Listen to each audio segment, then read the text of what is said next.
So we start off in this very idyllic-looking place that unfortunately is full of Niflheimers now. まあ非常に綺麗なところですけど、ニフル軍がどんどん進化してきてるんですよね。残念ですよね。そうだね、まあ、ストーリー上の敵であるニフル軍と戦うのはもちろんなんだけど、そこにこうリバヤさんというすごい強敵との戦いも同時に起こるっていうのが、まあ、このシチュエーションの特徴です。Now that's the situation you find yourself in the story here. Obviously the Niflheim army is invading here. You're fighting against them, but also the Leviathan, one of the Astrals, has risen and appeared here. You got to fight against her at the same time. でリバヤさんはね、ヒロインのルーナが、目覚めさせてるんだけども、その目覚めたリバヤさんはめちゃめちゃ怒ってるんだよね。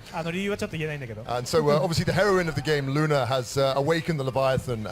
I can't tell you exactly why, but Leviathan being woken up, she's very, very angry at that. そのめちゃめちゃ怒ってるリバヤさんとプレイヤーは戦わなきゃいけないっていうのがかなり大変なシチュエーションでしょ。It's quite a difficult situation for the player because now they actually have to fight against this enraged, awakened Leviathan. So essentially we've ruined nap time. じゃあリバイアさんのお昼寝の時間を邪魔したってわけですね。そういうことです。That's right. お昼寝もずっと長い間眠ってたんだけどね、昼寝ね。Not quite just a nap though. She's been asleep for a very long time.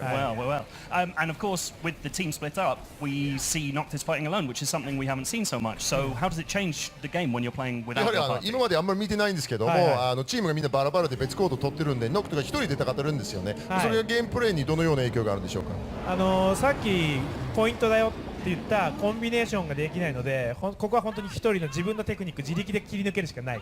No, this is just as I said in the previous comment that you cannot rely on combination play and team play techniques. So you really have to rely on your own action skills to get through this fight. そして仲間がいる、いや仲間ってありがたいなと思った頃にこうやって仲間が助けに来てくれるというね。And then at these points where you think, oh, it'd be great if I had some buddies around to help me, they come and help you out like this.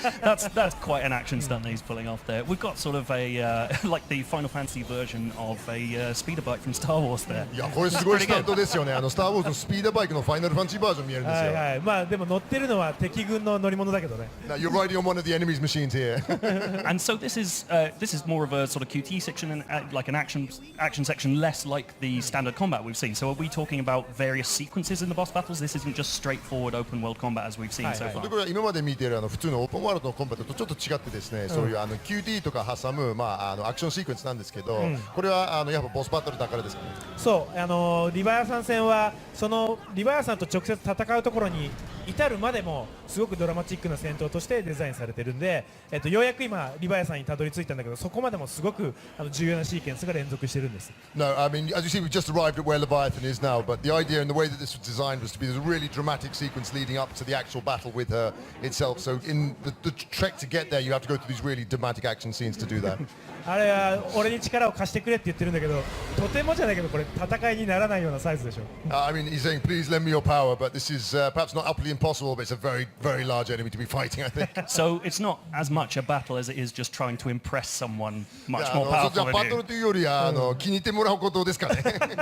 でもリバヤさんはすごく怒ってるから、認めてもらうにはやっぱり力を示すしかないんだよね。Nah, but Leviathan is very, very angry here. So in order to have her accept you and your abilities, you're really just going to have to fight her. はい。で今までなんとなくのイメージで召喚獣がいたと思うんだけども、FF のシリーズの中で実際に戦うとこんな感じだよっていうのがこのバトルでわかると思う。So I think people who've played through Final Fantasy have got some kind of image of what it must be like facing down one of the summon monsters, but this is where for the first time you really get to feel what it's like to take one of these things on.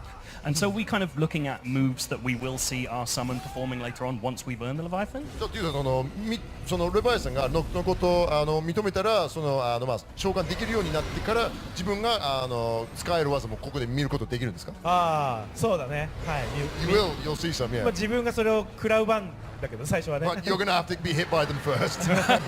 So if fans are looking closely, they can perhaps intuit some little details about the game. というのはここでファンがよく見てたらこれがこういう風に使えるんじゃないかっていうヒントがいくつかあるんですかね。そうだね、ちょっとありました。There are a few of those, yes. はいはい。And so now we're entering the climactic section of the battle. We've got the royal arms surrounding Noctis. I believe you have a special name for this form of Noctis. いやこれはですねもうクライマックスに向かってるんですけど、そういうファントムソードが周りを回ってて、この状態のノクト特別な名前があると聞いたんですけど、いかがですか？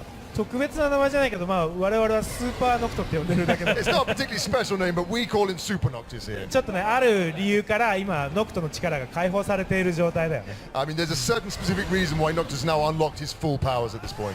See, and so is this how we're earning all our summons? Oh!